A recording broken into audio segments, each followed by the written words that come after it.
What's going on, everyone? What is going on with the Lakers trade? Why haven't the Lakers gotten a trade done? It's been like a week since Donovan Mitchell has been traded. What is going to happen? Now, if the Lakers wanted to do a trade with the Utah Jazz right this moment, what you're seeing on screen right now is the trade that could get done. Conley, Jordan Clarkson, and Bogdanovich. Now, is this trade something that any of you would like? Probably not. I wouldn't like it, and the Lakers wouldn't like it. Now, a combination of these three, very likely two of these three, going to end up being a part of the trade package, any potential trade with Russell Westbrook and the Utah Jazz.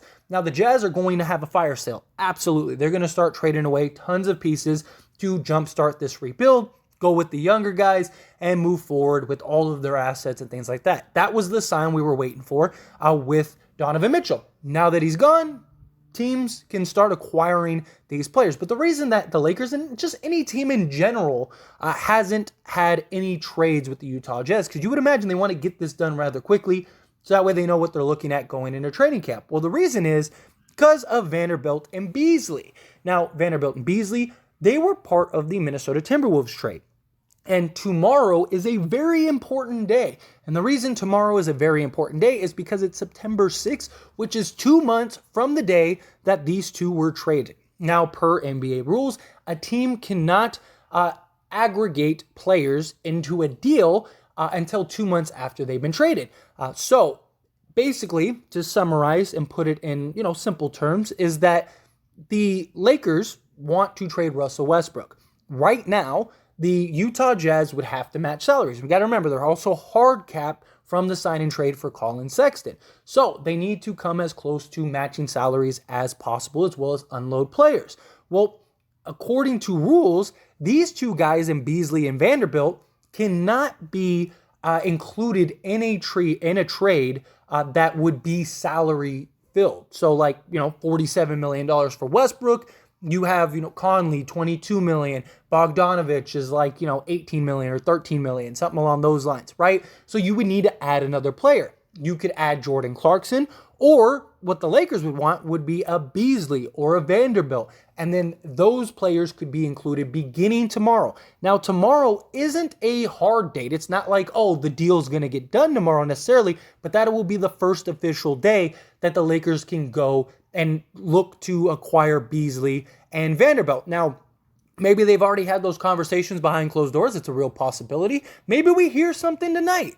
At least agreed proposed trade, something like that. It's very possible. But nothing can be official until tomorrow, or I believe technically 9 p.m.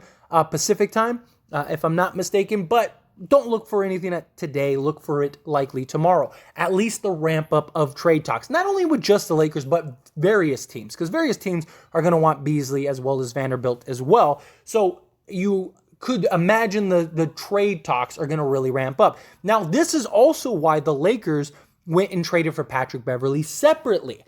Now, if you remember that trade, the Lakers took on Patrick Beverley and sent out Talen Horton-Tucker and Stanley Johnson. They had to trade for Patrick Beverley immediately, just in case, Donovan Mitchell stayed, right? Because Patrick Beverley, he wasn't useful to the team either way, whether Donovan Mitchell stayed or not. Some of the other guys like Beasley, Vanderbilt, Bogdanovich, those guys, you want to put the best team around Donovan Mitchell possible, unless if you don't end up trading him. Well, now that he's been traded, those guys become a lot more expendable. And because of the trades that they've done with the Timberwolves, the Lakers, and also the Cavs, they have done multiple players for one player deal. So they really need to start moving off of guys. Now, the Lakers went and acquired Patrick Beverley because, why wait till the 6th to get it done? And maybe somebody else comes in and swoops up on him. And now you miss out on your guy in Patrick Beverley. Get that deal done. Get it out of the way. You would have had to do that separately unless you wanted to wait till the 6th. You're still going to do the deal with the Jazz, because I see a lot of comments that are like, well, why didn't they do the deal with, Patrick Beverley? Why did they trade for Beverley independently? Again, he wouldn't have been able to have been lumped in a multiplayer trade to match salaries. Now, if it would have been for cap space, so say the Lakers had, $12 million in cap space, something like that, then yeah, you could have worked out a deal to get Patrick Beverley. But the fact that the Lakers are doing a trade you had to do a straight up salary matching trade, or the 125% rule that the league allows. So that's why Patrick Beverley was traded independently, because you get that deal done, you get it out of the way. You're going to do that deal regardless. No reason to wait and maybe something happens or the Jazz change their mind or something like that. But when it comes to the other guys, well, now, unless the Lakers want just these three, which I don't believe they do, and I don't think that that's a good trade at all, Conley, Clarkson, and Bogdanovich, then they have to wait till tomorrow anyway. Again, not saying that it's going to happen tomorrow. It could. It very well could. We could see, we could wake up in the morning and see an announcement that the Lakers and the Jazz have worked out a deal and have agreed on a deal. That is a huge possibility. But in reality, that is the first day, official day, that the Lakers and the Jazz can start finalizing stuff. So what's the point in having a conversation and, really like trying to navigate this when you can't even do it? You can't even do the deals. Now, could they have had some, backdoor conversations like I mentioned earlier, just like, oh, what do you think about this? Yeah. Could they have, like a spit and a handshake deal already agreed to? Very possible. But in reality, they probably aren't going to start negotiations until everyone is official and then they kind of know what they can and cannot do. So look forward to tomorrow hearing those announcements and these conversations of like the Jazz and the Lakers are having, dialogue or whatever, or, maybe even a potential trade.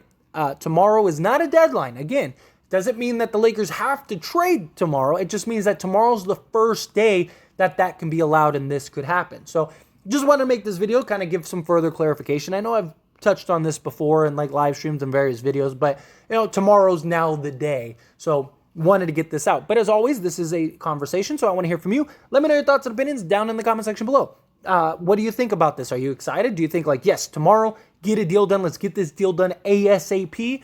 Or are you like, no, get the right deal together, stuff like that. Look, no news for the Lakers is good news. Now, if Bogdanovich would have been traded, say yesterday or today, then that would have been terrible for the Lakers. Fact that nobody has been moved by the Utah Jazz is a great sign, because that means the Lakers still have all those options, all those pieces.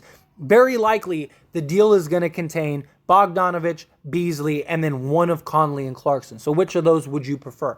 But also, hopefully, this puts some added pressure on some of these other teams, like the Knicks, the Pacers. We've heard rumors of the Spurs. All of these teams are kind of vying for the Lakers draft picks and to unload Russell Westbrook, because you basically get to clear a bunch of guys off your roster, bunch of salary, especially for like the Knicks, who want to clear some cap space and also free up roster spots and playing time for some of the younger guys, McBride, Grimes, things like that. And so the Pacers, their asking price, for example, is astronomical. It makes no sense. It's ridiculous.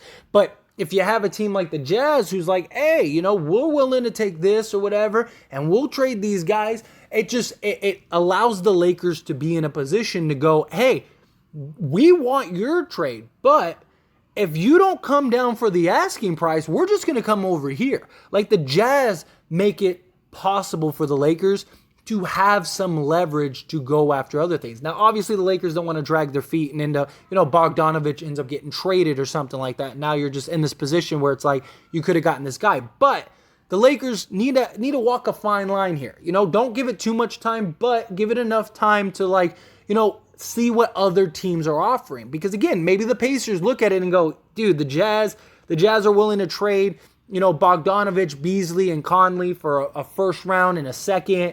We want to get something back. We would rather have that first round pick. We'd rather get something back. It opens the door, it opens possibilities. Maybe even 3-team deals, stuff like that. We'll definitely explore some of those maybe later tonight or even tomorrow, potential deals, assuming a deal isn't announced right away. Obviously, if a deal is announced right away, then there that goes. Then we know that understanding. But if not, we'll break down some potential possibilities with maybe the Knicks, the Jazz, and the Lakers, and that's something that could be working on in the background, right? The Lakers want Cam Reddish. Cam Reddish is a name that's been thrown out there. Cam Reddish supposedly wants out of New York, a change of scenery. So that could be something that the Lakers explore. Maybe they work out a deal to where maybe Clarkson goes to the Knicks, and then they get Cam Reddish or something like that. It's not out of the realm of possibility. Or maybe Mike Conley. Maybe they look at it like, hey, we can move, say, Fournier and Cam Reddish. We'll take Mike Conley. That would be a great move for us, put him next to Brunson since we missed out on Donovan Mitchell. I'm not saying that it'll happen, but I'm just saying in general, it opens the door for possibilities. The Jazz are huge. The Jazz are key, but nothing happens until tomorrow. So again, just keep that in mind. But love to hear your thoughts and opinions. Which trade do you think is the best? Which of the Utah players would you like? Look, I still think Conley is the best fit for the Lakers. I know a lot of people want Jordan Clarkson. Conley's better defender, better three-point shooter, doesn't make a lot of mistakes, a solid vet. Injuries and contract, of course, is a concern, but you could say that about several players, even just on the Lakers currently. You need some vets on this team. We have a great young team, but you got to have some vets. I know people say Davis and LeBron, but look, you need more than just those two. You need some vets. Every team that's won a championship has a mix of vets and young players. And so Mike Conley would be a better fit. Clarkson is extremely inefficient. Not only is he extremely inefficient, he's a terrible shot chunker. I mean, if you actually watched him play for Utah, he took some of the worst shots I've ever seen in my life. And a lot of that is he had the green light with the Jazz to just let him fly. So I don't want those bad habits to translate. But if we can work out a way to only do one pick, because the Lakers' argument would be like, hey, Mike Conley's on a multi-year deal, high salary. If we could keep a pick and take on Conley, I would do that all day, just because we could always use that pick to move off of Conley if, a Kyrie or another name does want to come to LA next season. You can clear off his salary. But again, however you feel about it, love to hear your thoughts and opinions.